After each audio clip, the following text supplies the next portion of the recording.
Hello বাঙালি, আমি অপর্ণা। আশা করি তোমরা সবাই ভালো আছো। আমিও খুব ভালো আছি। আজ আমি তৈরি করেছিলাম নান রুটি আর সাথে মটন কষা, একদম পুরো লাল লাল ঝোল ঝোল।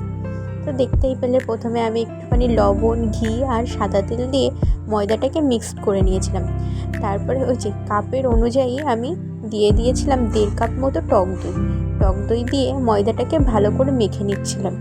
একটু নরম নরম করে মাখবে, জলের পরিমাণটা বুঝে, মানে বেশি শক্ত করবে না, একটু নরমই করবে। তারপরে তেল দিয়ে আমি মেখে রেখে দিয়েছিলাম ফ্রিজে, ওই ধরুন 1 ঘন্টা মতো রেখে দিয়েছিলাম। তারপরে এইদিকে আমি পেঁয়াজ কুচিয়ে নিয়েছিলাম, তারপরে লঙ্কা আর রসুন আদা মিক্সচারে পেস্ট করে নিচ্ছিলাম। ওই সাথে আবার জিরে দিয়েছিলাম। একটুখানি ভুল হয়ে গেল, আমি বলতে যাচ্ছিলাম মিক্সচারে মিক্সড করে নিয়েছিলাম, মিক্সড আর হয় না, পেস্ট করে নিয়েছিলাম। ওই দেখো, দেখছো, ভুল তো আমার হয়ে গেছে। তার মধ্যে আবার দিয়ে দিয়েছিলাম পেঁয়াজ কুচি আর জল দিয়ে তারপর আমি পেস্ট করেছিলাম।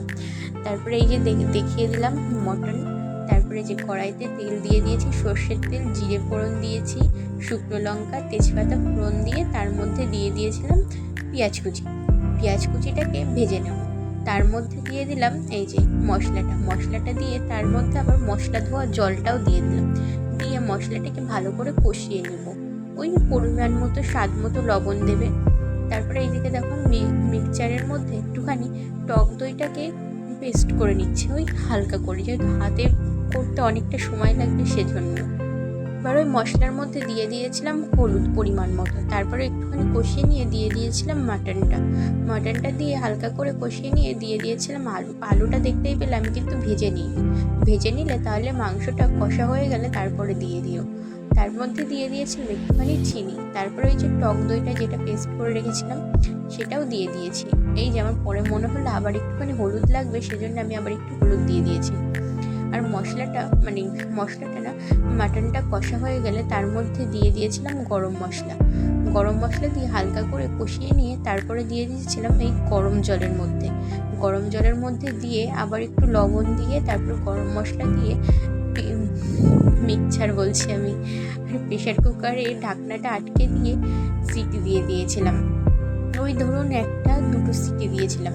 তারপরে এই যে আমি ফ্রিজ থেকে বের করে নিয়ে এসেছিলাম ময়দার ডোটা, নিয়ে এসে আমি ভালো করে আবার একটুখানি মেখে নিয়ে তারপরে এই যে বেলে নিচ্ছিলাম। দেখতেই পাবে অনেকটা সময় রেখে দেবে, বের করে 10-15 মিনিট মতো রেখে দেবে বাইরে, তাহলে দেখবে ময়দাটা অনেকটাই নরম হয়ে যাবে। আর আমি যেহেতু বের করে রাখিনি, আমার হাতে সময় ছিল না, সেজন্য ময়দাটা তখন একটু শক্ত ছিল। কিন্তু নানগুলো ভাজতে তোমার ময়দার ডোগুলো না পরে নরম হয়ে গেছে। আর এইদিকে দেখো, এই যে আমার মাটনটাও রেডি হয়ে গেছে। শেষে একটুখানি আবার গরম মশলার গুঁড়ো দিয়ে দিয়েছিলাম। আর এইদিকে দেখতেই পাচ্ছি আমার নানগুলো কত সুন্দর নরম হয়ে গেছে। তারপরে আমি সার্ভ করে দিয়েছিলাম। টাটা।